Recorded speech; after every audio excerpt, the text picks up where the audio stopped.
And as we've been talking on these college baseball Tuesdays and the previews, the group of college pitching is kind of seen to be behind the hitters and behind the prep players as one of the weakest groups in this class. But they're also the first ones actually playing ball this year. So they've had a chance to start building that stock and rebuilding the reputation of college pitching. I want to talk about who had great weekends on the mound for their teams and really kind of started to set themselves up as being a guy who can be drafted high and can be one of the aces of college baseball. And you know what? Let's go ahead and start with the reigning champion. So Mississippi State brought in the Long Beach State Dirtbags to play. And side note, the Dirtbags is a great name for a team. It's not their official name, but like that's what they're called by the school. That's what all their merch says. Long Beach State, if you're listening to this, hit me up. I want some Dirtbags merch. Let's do this. So Mississippi State and Long Beach State played this weekend. Landon Sims, Mississippi State pitcher, had a great outing, 7 innings, 5 hits, 1 unearned run with no walks and 13 strikeouts. I mean, just absolutely dominant on the mound. And I believe he actually didn't get the win because Long Beach got that 1 unearned run, and I think they actually came out and win. The guy who he went up against, pitcher Luis Ramirez, went 6 innings, no hits, no earned runs, 2 walks, 5 strikeouts. And I believe they bridged it to the bullpen, and I want to say it ended up as like a 3-hitter. And so Mississippi State lost that game. But, I mean, great performance on both sides from both pitchers, a classic pitching duel. You love to see stuff like that, especially a guy as dominant as a Landon Sims who can go out there and throw a lot.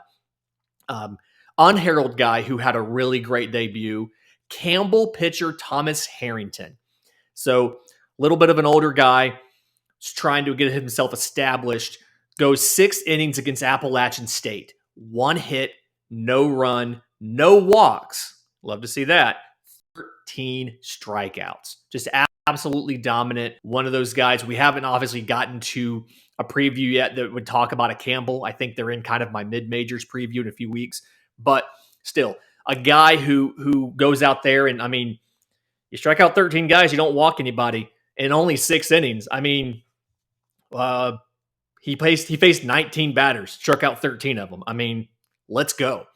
So that's a good guy. Someone we did talk about in one of our previews, Florida pitcher Hunter Barco versus Liberty. I believe Florida actually lost this series to Liberty.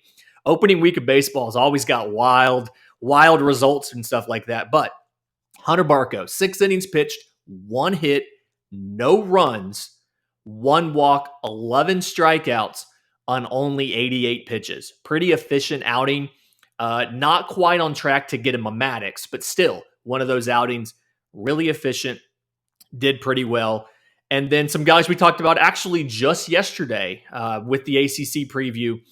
But Florida State had 2 great outings this weekend. Parker Messick versus James Madison went 5 2/3, 2 hits, 1 run. It was a solo shot, 2 walks, 11 strikeouts. So great showing against James Madison. Not to be outdone, Bryce Hubbard, 5 innings pitched, 2 hits, 13 strikeouts. So 2 great outings from Florida State pitchers there. Guys we mentioned in yesterday's preview.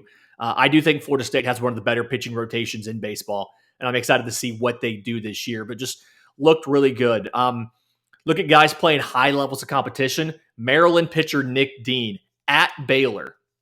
So you remember from our Big 12 preview, baseball crazy area there. Good conference. Nick Dean goes 7 innings, 4 hits, no runs, 1 walk, 8 strikeouts of a pretty potent Baylor lineup. So another guy going to be draft eligible this year. You really think did pretty well. The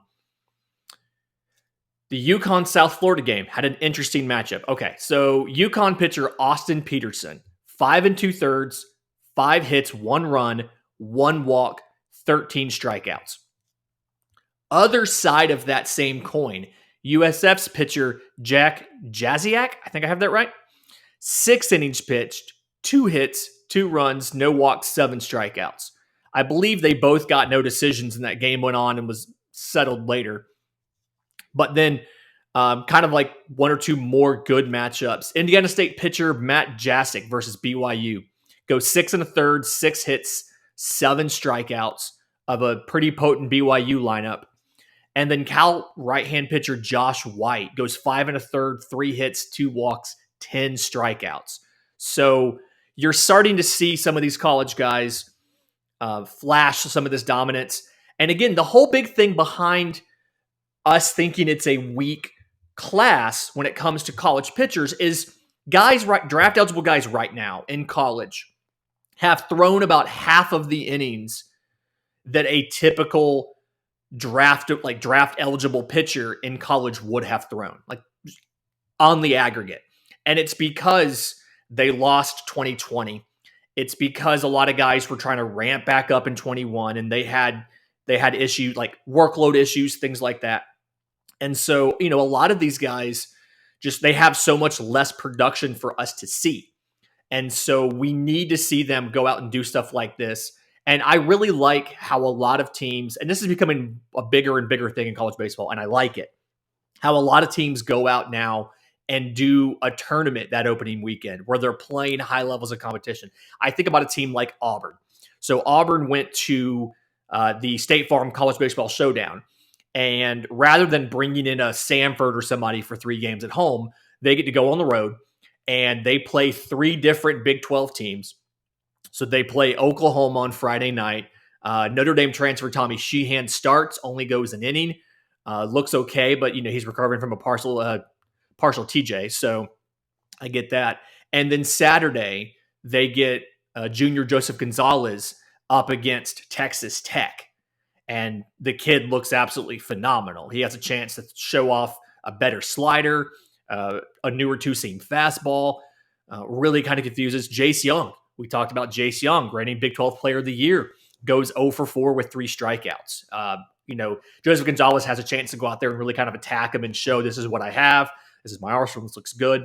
And then Trace Bright on Sunday for Auburn goes up against a Kansas State squad that doesn't have a ton of power, but really fast on the bases, a lot of, big on the running game, big on manufacturing runs, and is able to go out there and throw 5 or 6 pretty dominant innings. And so you have a better idea now of the quality of competition because you got to see that school played 3 different Power 5 opponents in a weekend. And so, and there was some great stuff from this tournament. Texas Tech had a walk-off win on Friday night against Michigan.